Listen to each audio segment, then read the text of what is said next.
RTL Matin. Avec Julien Cellier. Un air d'Amérique. Et l'édition spéciale continue, 5h40 sur RTL. RTL avec vous pendant cette crise du coronavirus. Crise chez nous, mais crise mondiale. On va partir tout de suite aux États-Unis rejoindre notre correspondant à New York, Philippe Corbet. Bonjour Philippe. Bonjour Julien, bonjour Marina, bonjour à tous. Bonjour Philippe. Vous voulez nous parler ce matin d'une étude absolument inquiétante sur la mortalité potentielle du virus aux États-Unis. Oui, je peux vous dire que c'est un rapport qui a impressionné le président Trump et qui explique d'ailleurs le changement de ton radical qu'on constate ici depuis lundi. Il a vraiment endossé le costume de chef de guerre, puisque lui aussi, comme le président Macron, parle désormais de guerre. Depuis qu'il est président, on ne l'avait jamais vu avec un ton aussi grave. En quelques jours, le changement est spectaculaire et la Maison-Blanche laisse entendre que c'est un rapport de chercheurs britanniques qu'a reçu l'équipe du président ce week-end, qui a amené Donald Trump à vraiment prendre la mesure du péril qui guette le pays le plus puissant du monde. C'est une étude qui fait des simulations d'impact en fonction des politiques publiques prises aujourd'hui. En fait, des mesures de restriction. Fermeture des écoles, par fermeture des écoles, confinement, pas confinement.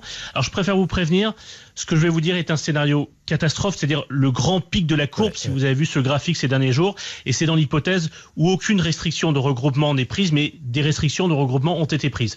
Selon cette étude, le coronavirus pourrait tuer dans les prochains mois jusqu'à 2 200 000 personnes rien qu'aux États-Unis.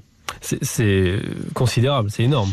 Oui, et pour vous donner un ordre d'idée, l'étude est aussi menée pour le Royaume-Uni, qui a une population à peu près équivalente à la France. Et là encore, dans le scénario du pire, avec les mêmes restrictions que j'évoquais, dans le scénario du pire, plus d'1 demi-million de personnes pourraient mourir. Les auteurs préviennent au passage que le seul moyen d'éviter une mortalité aussi massive, ce sera de maintenir des mesures strictes de confinement et pendant une longue période, pas seulement quelques semaines. En fait, selon ce rapport cité par le New York Times, pour freiner l'épidémie, il faudrait des restrictions drastiques sur le travail, l'école et toutes les fréquentations sociales jusqu'à ce qu'un vaccin soit disponible, ce qui pourrait prendre, on nous dit, 1 an, 18 mois. Donc imaginez que ce que nous vivons là pourrait s'installer dans la durée.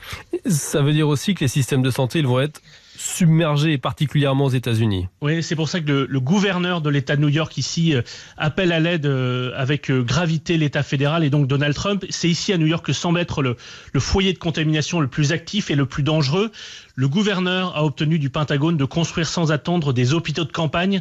L'US Navy prépare déjà 2 navires hôpitaux. Chaque bateau compte 12 salles d'opération et 1000 lits, un laboratoire, des hélicoptères pour amener des malades. Donc le Pentagone a déjà mobilisé ces 2 navires, mais la mairie de New York pense que ce ne sera pas suffisant et veut utiliser le Javits Center, qui est un peu l'équivalent de la porte de Versailles. C'est juste en bas du bureau RTL. Transformer cet immense centre de convention en hôpital de campagne. Il est même question d'utiliser rapidement aussi le Madison Square Garden, qui est l'équivalent de Bercy.